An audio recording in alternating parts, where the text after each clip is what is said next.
Welcome, welcome. You listen to 360 Info. I'm your host, Antonio. To manipulate history is to manipulate consciousness.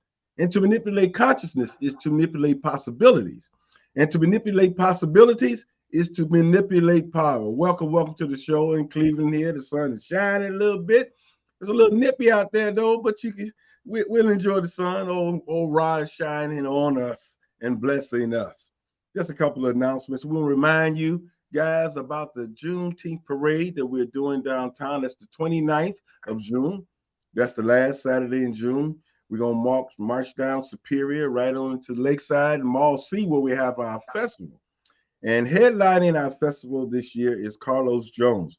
So come on out and enjoy our Freedom Day event in Cleveland, Ohio. So if you want to be a vendor or you want to participate or you just want to come down and get more particulars, you can call me at 216-323-6155, 216-323-6155. Also, I just want to remind you and give you a heads up. Next week on the show, we got a Malafia Asante is going to be coming on. He wrote over 85 or so books. He's actually coined the phrase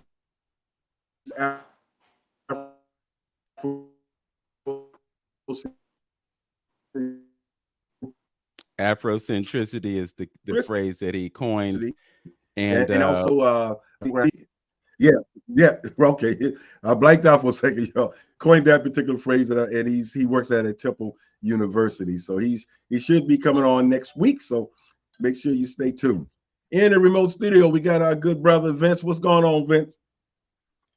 Well, we have a great show lined up and really excited to hear about Malafia Asante being on our airwaves. It's really kind of apropos based on the guest that we have today because he is a native of Cameroon. So we're going to talk about his career and how it began in that African state over there across the pond, and it emerged into him performing all over the world with some of the greatest people who have ever been involved in music. We are really happy to have with us Mr. Richard Bona. Richard has quite an impressive resume, and I'm not going to give it all to you today, but I just want to give you a certain sense of some of the folks that he has been with. Throughout the 1990s, his musicianship and virtuosity became urban legend in Paris and New York. He played with Afropop stars Manu Dibango and Salif Keita. He toured and recorded with Pat Metheny, Joe Zawinul, Didier Lockwood, Harry Belafonte, Quincy Jones, Herbie Hancock, Chick Corea, Steve Coriel, David Sanborn, Kenny Garrett, Joe Sample, Harry Connick Jr. I mean, so many folks he's been connected with. And today he is with us on 360 Info Network. He's going to be in town for a concert at the Maltz Performing Arts Center on Friday, April 26th. That's next Friday. And you will be able to go online and get your tickets for this great event with the Cleveland Jazz Orchestra. We are so excited. And Mr. Bona, I got to tell you, I saw you at the Tri-C Jazz Fest last year. You were there on opening night with Angelique Kidjo, and it was an absolutely immaculate performance. I fell in love with Richard Bona on that day, so I'm really happy to have you coming to Cleveland and performing with my colleagues with the Cleveland Jazz Orchestra. Welcome to 360 Info Network. Thank you. Good morning to all listeners. Good morning, guys. I'm really looking forward to it, to get back to Cleveland and just, get back to the fun. Yes.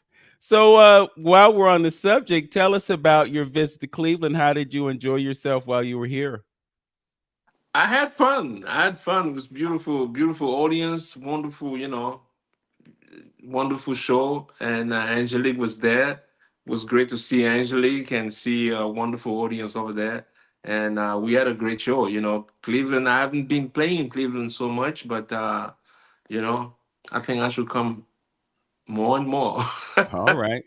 So tell us how you were able to connect with the Cleveland Jazz Orchestra. They got in touch with my my booking agent, which is Kathleen McVicker, who informed me that the orchestra was interested in having you as a guest performer. I'm like, fantastic. I was just there last year, at the Tri-C Jazz Festival. So to come back, it's a beautiful thing to me. So that's how I got in touch with the orchestra, with that orchestra as my booking agent who informed me. Okay. Well, we're glad that connection happened. Yes. Let's jump into some conversation about your music. I read your biography and I found that you became interested in a very early age, and there was some health concerns that you had, and music was able to rescue from those concerns. And obviously, it worked because you are here doing what you are doing in such a great way. Talk about how you connected with music. Well, I connected with music in a very early age, based on the fact that my grandfather was already a musician, and two of his brothers too, and my mother too, a singer. But they were mostly church musicians.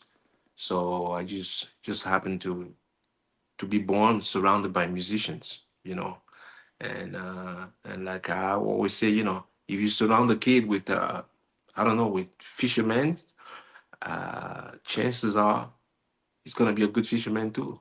So I was surrounded by musicians, and then I just started to play at the age of 3. My grandfather built me a small little Belafonte, which is like I would call it a marimba. That's like an ancestor of marimba. So that was my first instrument. Then just started to, as any other 3 years old kid, I started to bang in this in this Belafonte, and that was the beginning right there. And at the age of, I was 5 when I joined the band in a church. And you went on to create your own instrument. Can you talk about being an inventor and musician at the same time as a child? As a child, I was born in a very remote place, so I wasn't born in the city, because if you're in a city, then you can, if you want to play guitar, then you go to a guitar store, right? You go to and trying to buy a guitar or an instrument or a piano or a keyboard or some, or a wind instrument, saxophone, trumpet. But I was born in a place where we had no shops, we had nothing. So if you wanted to play an instrument, then you're gonna have to build it, or somebody's gonna have to build it for you. So I remember seeing a priest came from Europe. I think he was from Belgium, because we had a cathedral in the church was a Catholic church, and one of the priests came with a guitar. He wasn't there for a long time. He came for like a month. He was passing by, and he had an acoustic guitar. That was the first time I saw an acoustic guitar. I was probably 7 years old. And then when he left, I said to myself, I need to build the same instrument. And then I started to build my own guitar. And I set it up with my grandfather fishing net. I took his fishing net, and that got me a good beating too, because I destroyed his whole fishing net. That's what I was thinking when you were saying that. I hope it was an old I disposable. got I got a good whooping for that, to be honest. And Mm. but as I was going to my little creation here, and the guitar wasn't projecting the sound. I mean, the fishing net, it's like it's kind of a muting. It got that muting sound that you couldn't project. And then I found another idea, and the bicycle brakes. So I used to go in the marketplace. This guy would repair the bicycles in the village. So I used to go and steal some brake cables from him, you know, and uh, and then finally I found something that could resonate, you know, that could project the sound in a very long, you know, and that was right there. My real first guitar was made with a bicycle brake cable. So you wanted to mimic the sound of a guitar, but eventually you kind of defaulted to, or you went in the direction of bass. Why did you choose bass over a traditional guitar? Oh man, bass came long after. I was already a professional musician when the bass came in the picture. You know, I played guitar for a long time. I mean, a long time. I'm a kid. I was 14 years old when now I'm in the city, living in a city called Douala, and our economical capital of Cameroon. So playing there every night, and we used to play in this place, and basically, people dancing. You know how those bars and uh, and we used to do 9 to 6 in the morning every day, Mm. from 9 p.m. to 6 in the morning, no breaks. So they're not one set, two set like we do now today. and uh, and they brought this guy from France who's opening a jazz club. Adam, who's opening a jazz club. A guy came to me and said, "Hey, I'm opening a jazz club. Can you play jazz music?" I never heard of whatever jazz or gas or whatever you're talking about. But he said, too bad you can't play jazz. You don't know this music because I'm opening a jazz music. But by the time I was 14, I was already like, I was a straight up gangster. You know what I mean? I asked him, listen, how much you gonna pay me to play that jazz music? And he asked me, how much you getting paid here? So I get paid 500, which is like equals like $1. I said, I get paid $1 a night. And he told me, listen, kid, if you could play jazz music, I'm gonna pay you 20 times what people paying you here. And I'm like, I like this French guy. Frenchman, I like you. You serious? He said, yeah. So you know what? I don't care who wrote this jazz or gas music. I don't care if it's a military music. I don't care who wrote this music. I can play this music. So I came to jazz for economical reason. And then we went to this place. And then he asked me, choose one. He used to collect. He was a huge collector of LPs, and he had about 400 or 500 of those. And he asked me pick one. Then I picked the first one, and he put it on the turntable, and that's Jaco Pastorius playing Charlie Parker's song called Donnelly, a duet, him and Don Elias on congas, and him on electric bass. That's when I heard an electric bass playing Donnelly. And it's not even a beautiful cover to be like, maybe I was attracted by the cover because there were many other. I just wanted to, what if this guy wants me to play? And then I heard that. That was the day I became a bass player. I switched from there. I took two strings out of my, self-made guitar, and it became four strings. So let me understand this. Up until that time, you were still playing the instrument that you created. Oh yeah, my instrument became legendary. I mean, yeah.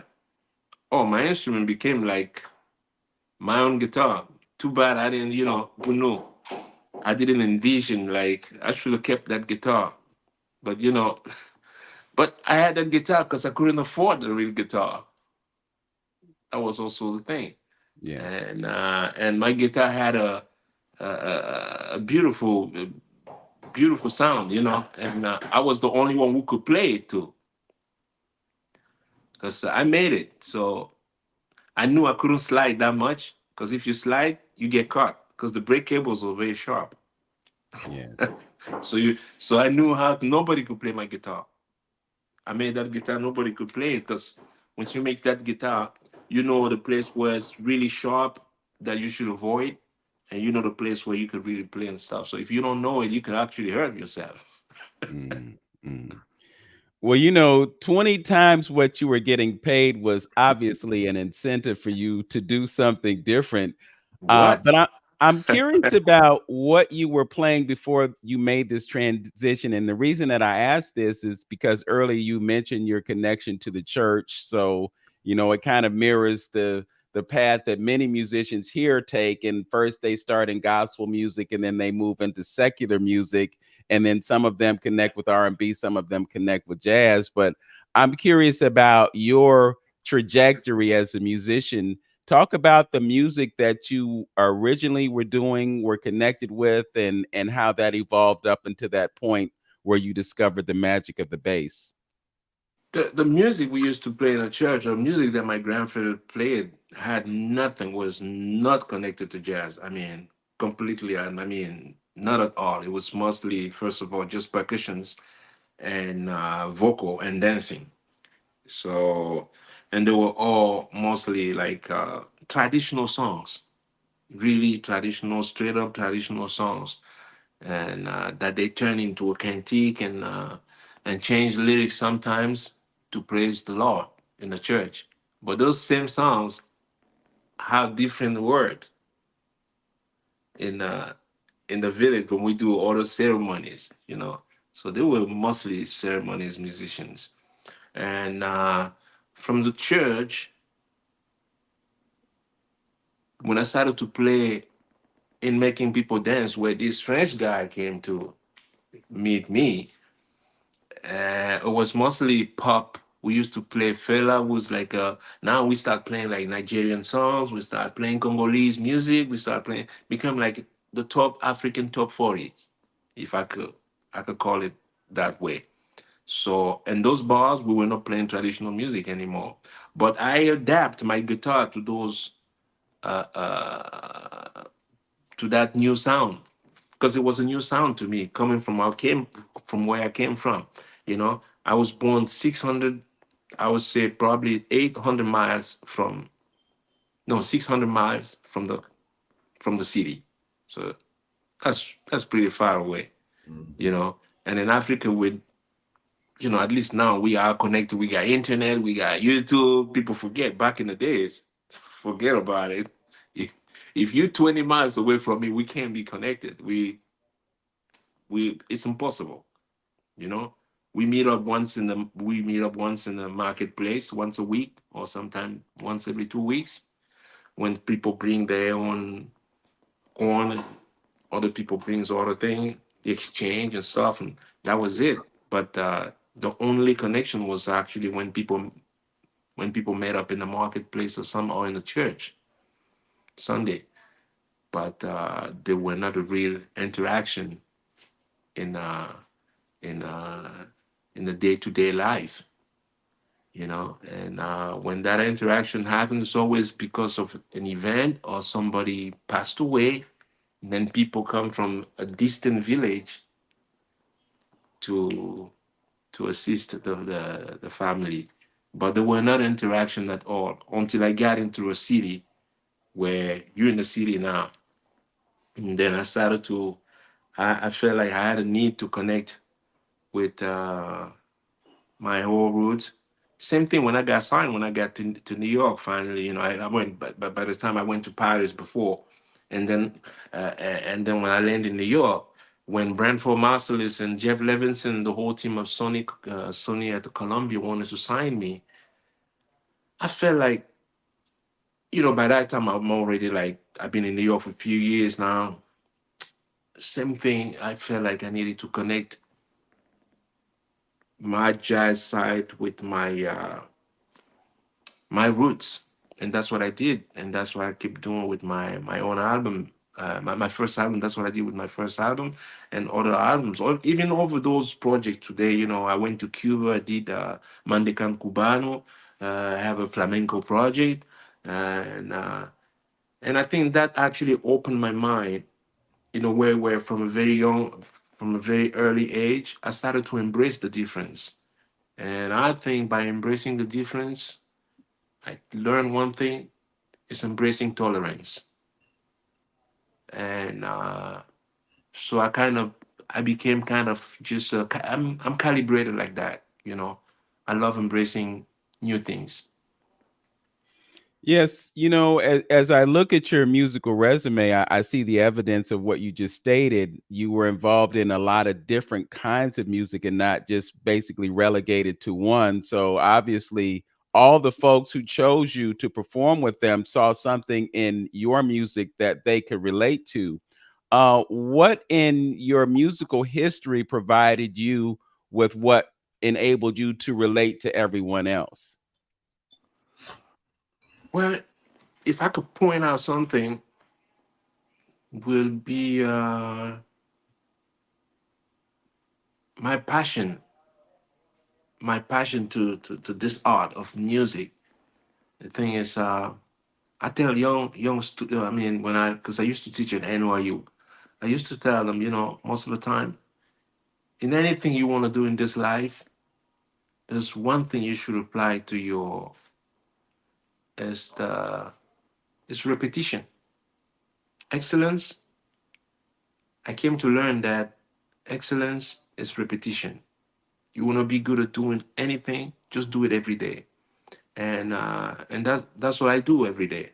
I just play music. I don't have I don't have a hobby. I don't have, I just play music. And I love doing it. I could sit here in my studio hours and hours and hours, days, and I'm happy. Because that's what life is all about, happiness. And I found this happiness playing music. So it's no longer, I know people point out practice. Practice sound like a job to me, you know. And to me, it's not a practice. It's not practice anymore. It's almost like a spiritual food to me. I need music to breathe. I need music to love. I need music to just be out there, you know. And uh, and I think that's one thing people should apply to their whatever they choose to do in life. Actually apply, like, you do something, do it again, because in order to become excellent, you have to repeat it. Because I don't believe in improvisation. I play with greatest improvisers, you know, that we saw in jazz and modern jazz music. But one thing I saw in common is repetition. They practice all the time. In order, because people, you will call it improvisation, right? But in order to have that vocabulary, you need to go over these steps here to reach that freedom. And improvisation, real improvisation, let's go now by the word improvise, a moment that never occurred before. Improvisation is as you guys sitting there and a lion pops out of your window, something you never saw before. Now you need to improvise. That is improvisation. That is called improvisation. Okay. But not something you want to.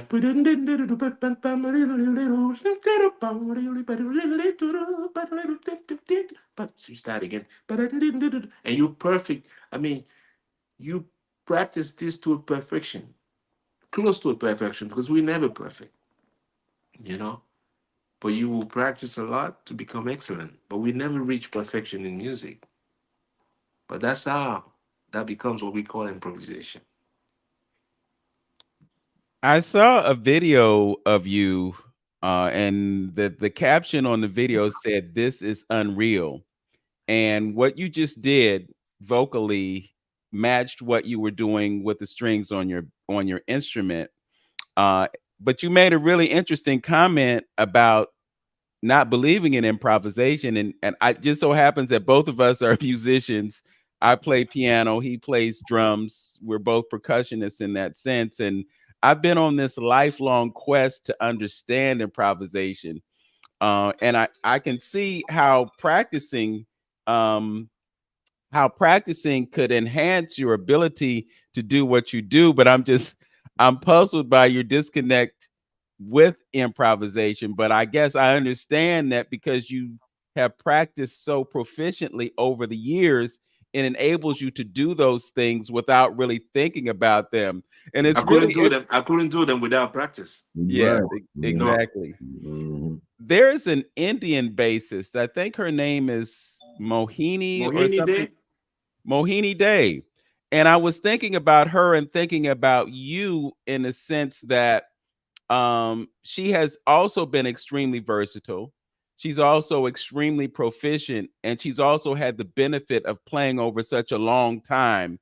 Mm. But the difference between you and her is that her father, well, no, maybe it's not a difference, but her father was a musician, and he really pushed her to a point where it enabled her to develop their proficiency just because she had a taskmaster. She had formal training as a musician. I'm assuming that you didn't have that formal training. So I'm just going to ask this question off the cuff. Do you see any parallels between you and her in terms of your musicianship? Of course. I mean, she comes from India, an amazing traditional background of music and music in India, my friend, man. It's unbelievable, so rich. And she's very developed, technically developed too. So I see similarities and between her and I. We actually both sign up as a as a mark-based endorsers. We endorsed by the same company. Okay. Yeah, she's endorsed also by Mark Base, so she's my colleagues and partner at the company in Italy. And Mohini, she's a tremendous, she's a wonderful musician. She writes beautiful music too. Because there's some players that are not like composers and stuff, but she's actually a great composer too. So I see similarities between her and I. Okay. If you're just joining us, you're listening to 360 Info Network right here on AM 1490 WERE. Our guest is world-class international bassist, Mr. Richard Bona. And we've just been talking about the similarities between he and Mohini Day, another fantastic bassist. Who knows? Maybe at some point we might be privileged to have Mohini Day in Cleveland. Maybe we should talk about having a bass Please face invite off. her. That would be phenomenal, wouldn't it? Just also want to remind you that you will be able to see Mr. Bona at the Maltz Performing Arts Center on Friday, April 26th at 7:30 p.m. That's next Friday. You want to get your tickets. And if you are interested, I am posting the URL on our screen. You can grab that URL. You can go directly to the website and get your tickets. I understand the tickets are selling, and you want to get those tickets before they are all gone. We want to see a packed house with Richard Bona and the Cleveland Jazz Orchestra. So you opened up that door. Let's talk about you being an instrument designer and your affiliation with Mark Bass. How did that materialize? Well, Marco was the head of a company because I used to be signed with Fodera for a long time, over 20 years, I think. And then I had a need of the designing a bass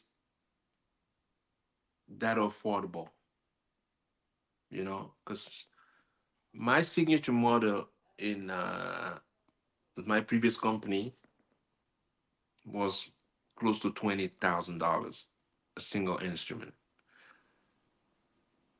So I thought I wanted to design, not that I don't want my image to be associated with very expensive thing. I think I just had a need to. I think we could today with the technology we have. I think we could develop a cheaper instrument that's affordable, and I want to see a lot of kids playing my instrument, around the world. So then I had a meeting with Marco. Well, back in the time, he was only focusing making amplifier. We actually started develop. We did first one. The first thing we did was an amplifier called a Little Mark Ninja, you know, and, uh, and then after that, I spoke to him about my idea about the guitar, and then we started to talk about it, and it took us 2 years. And I told him there's some beautiful woods, that resonates a lot. And I come from a wood country, so I know wood because, the variety of wood using Belafonte and stuff. There are a lot of different woods. You can't just cut any other wood. If you have the bubinga, you have the atondok, you have so many variety, and they're different. The wood that we use in a Belafonte to play the bass, it's not the same wood for the comping on the Belafonte. Same with the solo instrument back then. We used to use, man, I'm forgetting some name now. What was the name of the yellow wood? In the church, the comping was completely close to dark. The bass was brown wood, and the solo or the solo part was actually completely yellow wood. I forgot the name of the yellow wood now, but I could find it easily. So coming from that background, I have some knowledge on wood. So we started to talk about it. Indonesia, we got also, because we almost same. Indonesia got some similar woods too. So some of our woods, they come from Indonesia too, because of as you know, in Africa, is kind of a forbidden too, even if people still doing it, but it's forbidden. So for now, I don't want to be cut into that. But we get this same wood from Indonesia, where everything is regulated over there now. So we get some of these woods from Indonesia.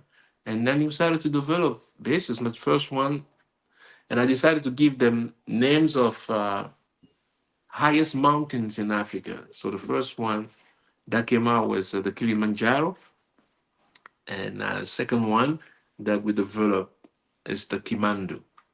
So when you go to my bass website, you can see those beautiful instruments, and so yeah, so that's where we are now today, and we have the third one, which is called the F1 Formula One. So that's like our top line on the chain now. It's called the Kilimanjaro F1. So I got three bass design at Mark Bass now. Mhm. Beautiful instruments. Just the wood alone makes it an attractive instrument. But I noticed something also from the person who was demonstrating the instrument, and that is it seemed to be lighter than conventional basses. Oh yeah, Can I wanted to be light because my bass before was a little heavy, and I was having a problem with my back. That's also the reason why, I try to go to my other company before. I say, man, I need a lighter bass and a cheaper bass. We need to develop, but their vision into it was, no, we don't want to start making cheap bass because that may affect Bottom our line. marketplace, which is completely, we are you Giorgio Armani, you're not going to start making a very cheap bass, because you could be shooting yourself in the leg, which I understand too. So and then we started to make this bass at more bass. We have some bases that goes, they cheap up to $800, which now I see kids. I go to South Africa, I see kids playing my bass, and I'm happy because I'm a father too. You know, you wanna give a gift to your son or your daughter. Man, to pay 20 grand for a gift, man. If I buy you a 20 grand gift, man, you better play that thing in the morning. I want to hear it at noon. I want to hear it at night. I don't want to hear no sleeping. But Absolutely. 700, 800, I think it's affordable, And so that was the whole purpose. And we we pretty I'm really happy with where the direction where we're going now. Yeah. Just a question, I guess, jumping in there. Always, want to take it home some kind of way and make that connection to the motherland, and it's just amazing to see. And I'm probably you by being from Cameroon, and I don't know how often you go back and visit. Uh, you know, it's probably a great thing for the, you know, that homecoming is, I'm sure is great for you. And I know it's just so much talent that is flowing in Africa that possibly don't get the time and the monies and the looks that, you know, we get over here in America. But I guess I think the internet is kind of like changing that, you know, from, you know, things from that perspective, you know. But I would say again, necessity, you know, is the father of invention, as they say. So I think that's what, you know, a lot of us do, and I think that's the talent that most people have. And I think in Africa we had that talent of making something and creating something out of nothing. But what I want to touch on too, you struck on something that you talked about, the woods, and I want to connect that to spirituality a little bit, because you talked about certain things being forbidden, and in some of the concepts that I talk about, we talk about you know, the spiritual, the African traditional spirituality when you're dealing with trees and things like that. How people pray before they cut down the tree, or they ask for permission to cut down the tree. Because being a drummer myself, you know, you know, certain woods give out certain sounds, and you know, and they pray over certain things. And the linge, I don't know if you're familiar with the linge wood drum. Yes, yeah, okay, those, yes, that's some of the popular wood that we use to, as far as making the djembe drum and playing the djembe drum. But if you could talk just a little bit about, I'm just curious about being back at home, and the talent and the kids and the things that you had to do in order to survive, and tying that all together, and what brought you to where you are today, and letting our listeners know that, you know, really it's some rich culture and rich traditions back at home. Well, it's not only rich, it's very spiritual, and we use music in everything. Mm-hmm. You know, music is connected with, you know, an African, Healing and everything, healing oneself and everything. everything. When I mean everything is everything. Mm-hmm. We go to church, we play music. Mm-hmm. Somebody passed, we play music. Somebody's born, we play music. We go to the river fishing, we play music. We go to a farm, we play music. Mm-hmm. So I think it's also the fact that music, actually, people forget music. My childhood, there's nothing you could do without music. I mean, nothing. Music got to be involved. Music is our, you know, Direction. yeah.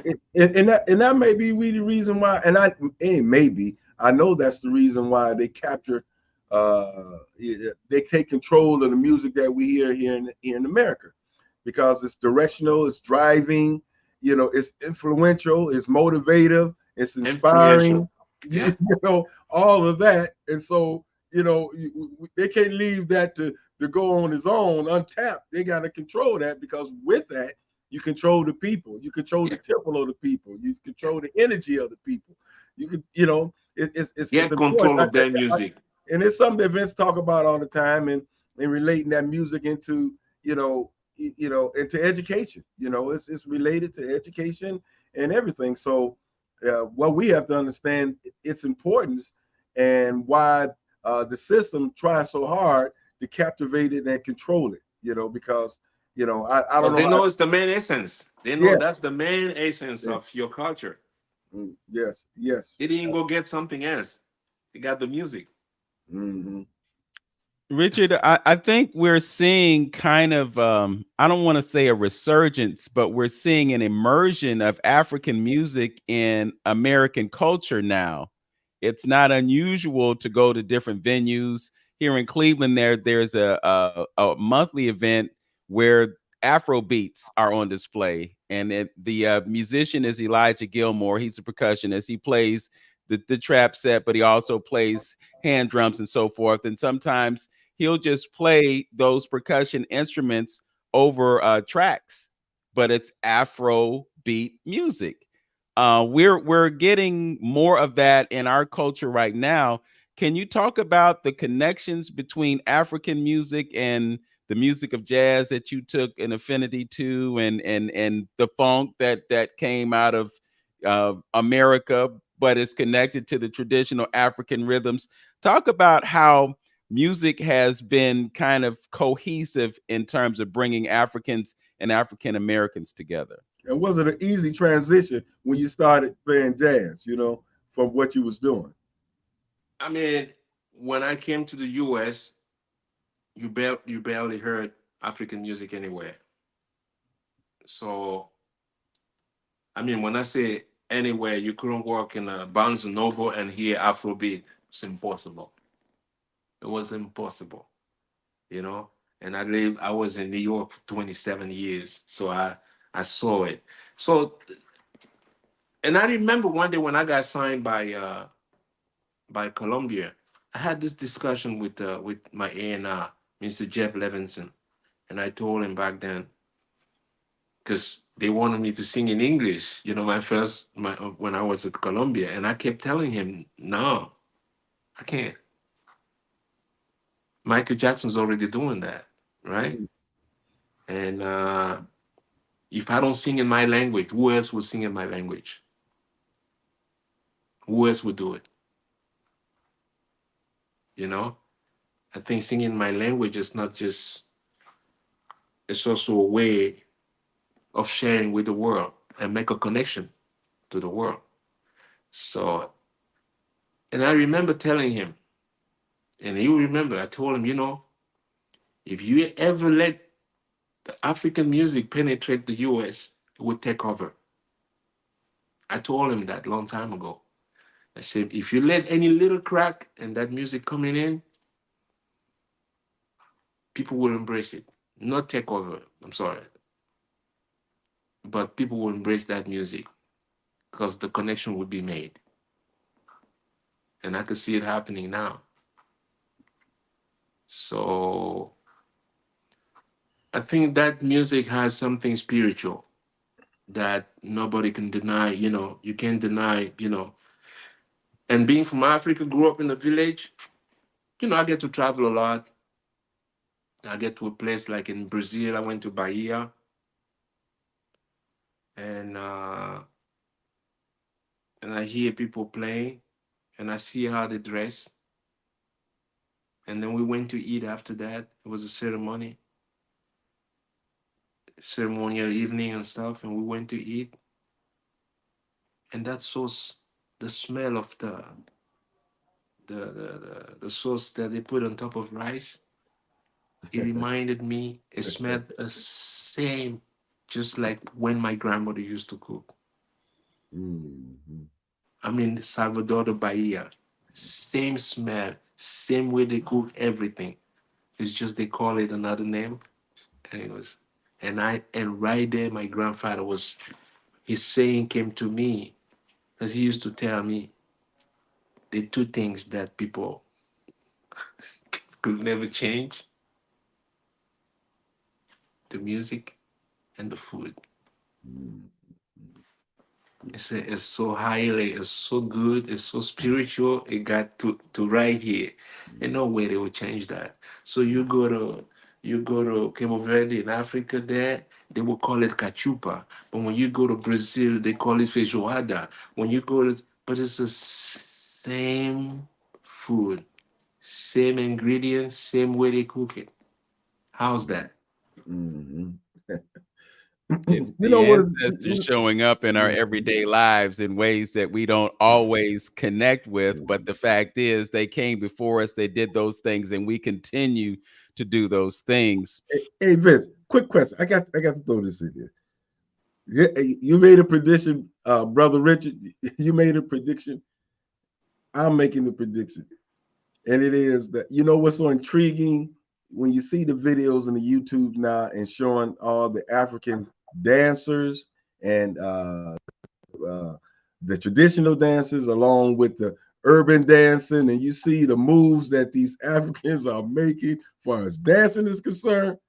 I wonder why some of our choreographers here in the States is not taking some of those brothers and sisters over there and putting it's gonna them happen. That's the prediction. That's my prediction right there. That's my prediction right there, man. Somebody's gonna have the ingenious, like, Paul And I'm Simon glad we did got long time YouTube ago. today. I'm Huh? glad we got YouTube. We got all this Yeah, Facebook yeah, and yeah. stuff. Because back in my time when I was a kid, we had nothing. We didn't have a radio. And we were unbelievable. You should have seen it when I was 5, 6 years old, playing Belafonte Uh-huh. with the band, the 8 kids playing. Man, the level was high, man. Mm. But and The- choreography too, of course, oh because man. I dancing and mean, stuff is a part of. It's not just playing. We sing yeah. and we all sing. We all dance. We all do some, Hey, people's always looking for new choreographics, stuff. You know what I mean, to perform on stage, Beyonce and all. I'm telling you, some of the moves those kids and those children, I'm like, where they get that? I mean, it's amazing. It's amazing. Oh, it's crazy. Yeah. Kids. Black folks. That's Yeah. what it is. The talent in black folks. Yes. Richard, I'm going back to you hearing Donna Lee with Jaco Pastorius. Okay. And connecting with that sound to the extent that you did. And then you ending up playing with people like Herbie Hancock and Chick Corea and some of those other great percussionists, because piano is a percussion instrument. And I'm just wondering how you felt about, first of all, being able to connect with musicians who were on that level, understanding the academic background that they had and the immersion in their instrument and so forth. But these are some of the greatest people to ever put their hands on an instrument. And now here you are, this person from Cameroon who created his own instrument, and now you're playing with these guys. What was that experience like for you? Well, people tend to say you're born with the talent or some. But I just think I tend to think that music just choose his ambassadors too. You see what I mean? Because as a kid, I had no musical education. Because even my grandfather, who was a musician, nobody teaches you how to play music. If you're a musician, like my grandfather used to say, if you're a musician, you're gonna be a musician. There's no way out of it. There's nothing else you could do. So, and even at a very, very early age, I knew I had a perfect pitch without me knowing. Just as a kid, nobody ever told me this was about, by hearing the balafon in the church, but just by hearing as a kid, listening to balafon in the church, when my grandfather made a balafon, my first balafon to me, I tuned it. I tuned this thing without having any knowledge in music. My natural sense of just helped me tune this thing. And I just started to play these songs. I hear a song my mother, because my mother she used to tie me behind her back like in Africa. So I will be there, you think I'm sleeping. My brain is not sleeping. So I was there actually. Everything I heard during my sleep or breastfeeding. And remember, we get breastfed for a very long time. You know? My mother was still breastfeeding me when I was 5 years old. I know that looks terrible here in your womb. So, oh my God, how's that? I'm just saying, I was 5 years old. I remember me playing soccer. When I take time out, I go to see my mama.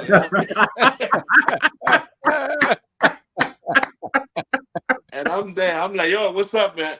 Yeah. Give me 2 minutes, okay?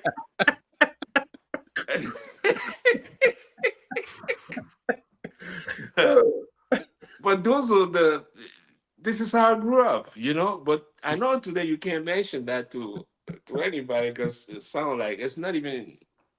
It shouldn't be aggressive. No. It's just the reality of So I grew up that way, and as that young age, I don't know what made it. Maybe that brought that development in a way where when I heard something, I know what note it is, and that I don't recall myself not knowing.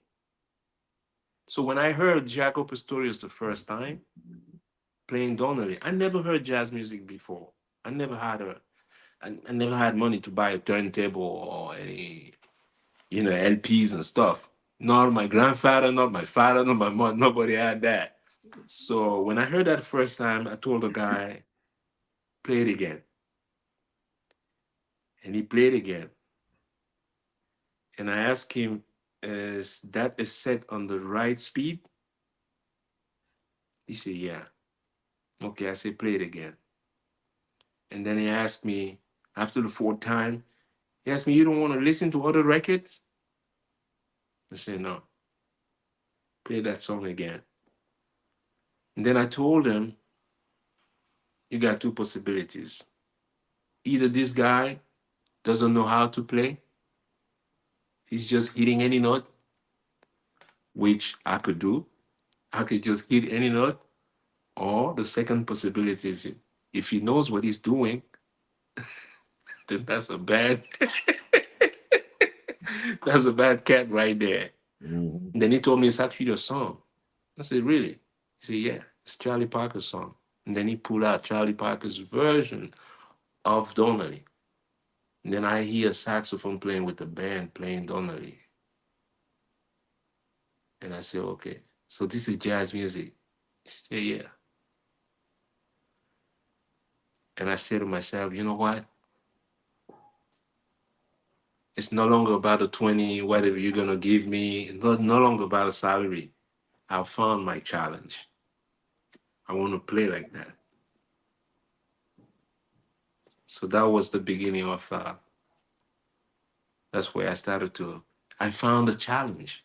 You need to find challenge in your life. I tell kids all the time. You need to find that thing that emulates you. You need to find that thing that you're going to surpass yourself. That's going to push you.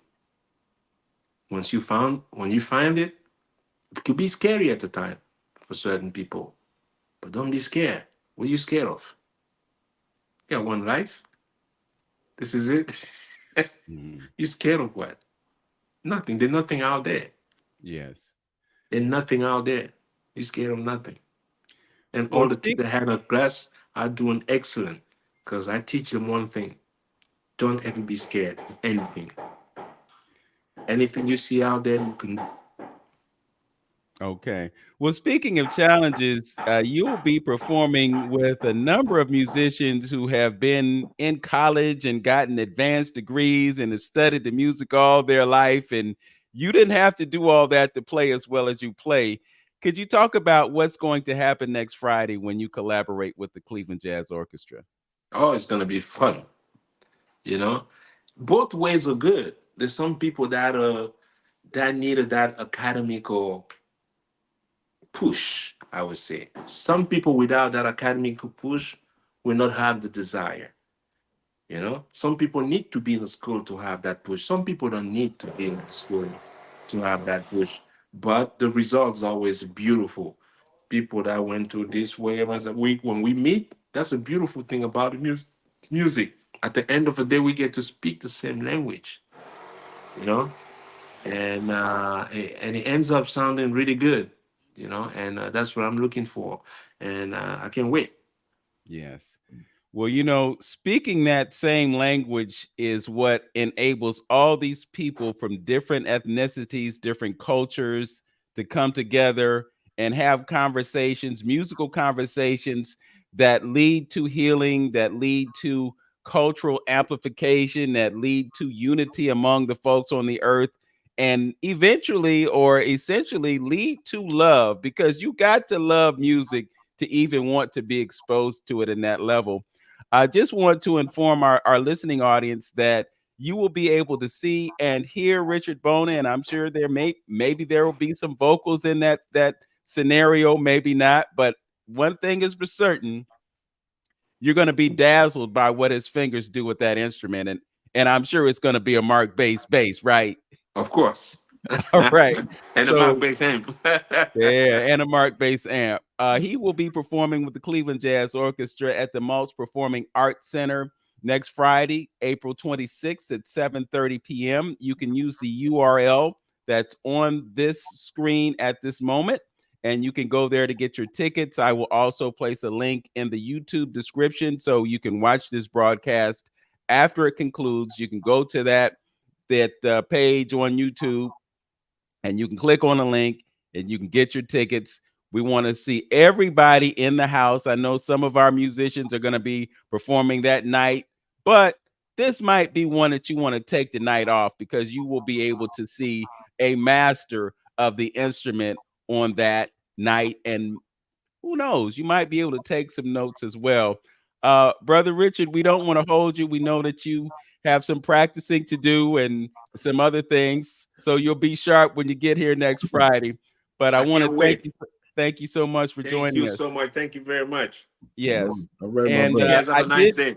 I took your photographs at Tri-C last year. I'm going to be there to get your photographs again this year. So I'm looking forward to seeing you. All Beautiful. right. Okay. Peace and blessings. All right. All right. Bye-bye. All right. Richard Bona coming to Cleveland on Friday, April 26th at the Maltz Performing Arts Center. You will do yourself a favor by showing up, because I'm telling you, it's going to be a fantastic performance. Brother Antonio, any parting words before we conclude our broadcast today? Yeah, just remind folks, we want to come out and represent ourselves downtown June 29th. So come on out and participate into the parade and festival. So if you know a group or whatever that want to be in the parade, give me a call, 216-323-6155. And remember, next Saturday, we should have our good brother, Malefia Asante, on. So make sure you stay tuned for that. Looking forward to that. Also want to let you know, I believe next Sunday, the fourth Sunday of the month, the Jazz Poets will be performing at Rudy's Pub. So we'd like to welcome you to come and check us out. It's free from 6 to 9. Also, I just want to give a shout out to our brother. I'm sorry, I want to call him Hamp, but his name is Tone Harley. He is the engineer for our show. We sincerely appreciate what he does to make sure that we're getting on the air. And he had a vacation last week, came back. We're glad he came back. Thank you to you who are listening and viewing us. As always, know yourself, love yourself, be yourself, make today your absolute best day. Peace. Peace.